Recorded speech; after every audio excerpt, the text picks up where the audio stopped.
आखिर होगा क्या अगर अर्थ का एटमॉस्फेयर 5 सेकंड के लिए 1000 डिग्री जितना गर्म हो जाए। पूरी हिस्ट्री में अर्थ ने कई बार भयानक गर्मी झेली है, 240 डिग्री सेल्सियस से लेकर 2027 डिग्री सेल्सियस तक। याद दिला दें, ऐसा टेम्परेचर अर्थ का लाखों साल पहले अर्थ को ठंडे प्रोसेस के चलते हुआ था, लेकिन कुछ इवेंट्स की वजह से भी थोड़े वक्त के लिए इतनी गर्मी देखी गई थी जैसे लगभग पूरी अर्थ खत्म हो गई थी। डायनासोर का खत्म करने वाला एस्टेरॉयड के असर के दुनिया भर के टेम्परेचर में 1 लाख सालों के लिए 5 डिग्री सेल्सियस की बढ़त हुई थी।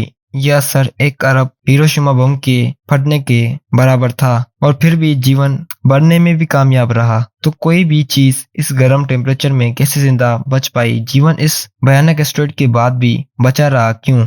क्योंकि ये एक छोटी जगह पर सीमित इवेंट था। इस जगह के आसपास के इलाकों में एक भयानक गर्मी का पर कम वक्त वाला धमाका देखा गया जो तकरीबन 1.5 मिनट तक जारी रहा था। ये इतना गर्म था कि अर्थ के एटमॉस्फेयर के कुछ हिस्से उबलने लगे थे, यानी इंसान जितना बर्दाश्त कर सकते हैं इससे लगभग 20 गुना ज्यादा गर्मी।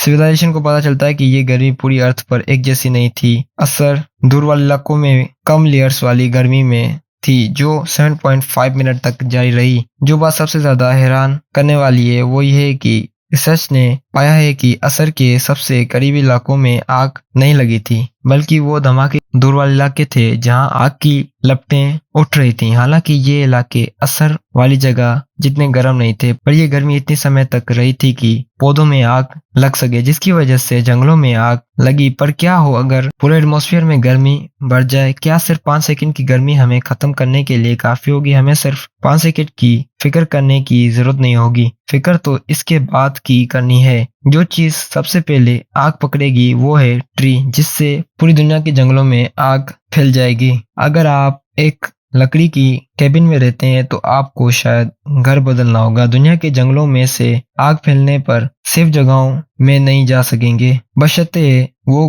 गहरे पानी में रहते हों। कोई भी इंसान जो बाहर होगा वो इससे जल सकता है। इस हवा में सांस लेना जानलेवा होगा और इससे सांस लेने के रास्ते में भारी नुकसान होगा। जो लोग आग से उठने वाले धुआं सांस के साथ अंदर लेते हैं, इनके मरने के चांसेस जलने वाले लोगों के मुकाबले में ज्यादा होते हैं, जिसकी वजह से लंग्स की भयानक चोटें और इन्फेक्शन होंगे। असलियत में जंगल की आग खत्म होने में कई हफ्तों या महीनों का वक्त भी लग सकता है। एक एस्टेरॉयड की वजह से पूरी दुनिया का टेम्परेचर कई डिग्री बढ़ जाएगा और ये असर सैकड़ों या हजारों साल तक जारी रहेगा। हम अभी से कहीं ज्यादा भयानक ग्लोबल वार्मिंग के असर झेल रहे होंगे, जैसे खतरनाक मौसम, मास एक्सटिंक्शन और दुनिया भर में खाने की कमी। इसका सबसे बुरा असर अर्थ की निचली लेयर ट्रोपोस्फिक पर देखा जाएगा, जहां गैस की सबसे ज्यादा डेंसिटी होती है। आपको शायद लग रहा होगा कि हवा 1000 डिग्री सेल्सियस की टेम्परेचर पर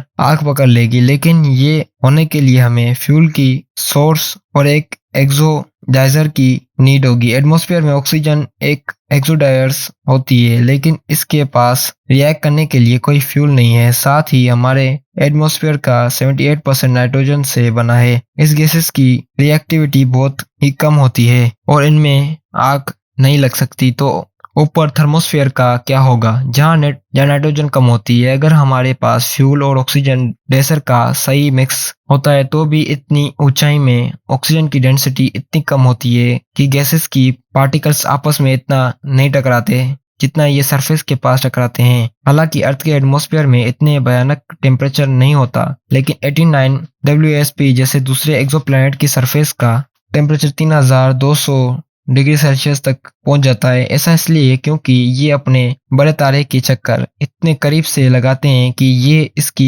ज्यादातर सोलर रेडिएशन को सोख लेता है।